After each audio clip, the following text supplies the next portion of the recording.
ஒரு சிறிய கிராமத்தில் கண்ணன் என்ற சிறுவன் வாழ்ந்து வந்தான். அவன் ஏழை குடும்பத்தை சேர்ந்தவன். பள்ளிக்கு செல்ல வேண்டிய நேரத்தில், படித்தால் என்ன பயன், நமக்கு வேலைதான் முக்கியம் என்று அவன் நினைத்தான். கடும் கோடைக்காலம் வந்தது. கிராமத்தில் குடிநீருக்காக மக்கள் அனைவரும் கஷ்டப்பட்டனர்.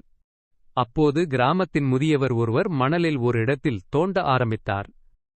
கண்ணன் ஆச்சரியமாக கேட்டான், மணலில் தோண்டினால் எப்படி தண்ணீர் வரும்? முதியவர் சிரித்துக்கொண்டு சொன்னார், முதலில் கொஞ்சம்தான் வரும், ஆனால் தோண்ட தோண்ட நீர் பெருகும் என்று. சிறிது நேரத்தில் உண்மையிலேயே நீர் வெளியே வந்தது. மக்கள் அனைவரும் மகிழ்ச்சியாக இருந்தனர். அன்று மாலை அந்த முதியவர் கண்ணனிடம் இந்த திருக்குறளை சொன்னார். தொட்டனை தூறும் மணற்கேணி மாந்தர்க்கு கற்றனை தூறும் அறிவு. இந்த நாளிலிருந்து கண்ணன் பள்ளிக்குச் செல்லத் தொடங்கினான். முதலில் படிப்பு கடினமாக இருந்தது. ஆனால் தினமும் சிறிது சிறிதாக கற்றான். ஆண்டுகள் கடந்தன.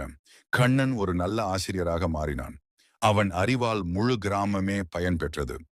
கதை சொல்லும் நீதி: கல்வி ஒரே நாளில் கிடைப்பதில்லை. தொடர்ச்சியான முயற்சியால் அறிவு பெருகும். சிறிய முயற்சியே பெரிய மாற்றத்தை தரும்.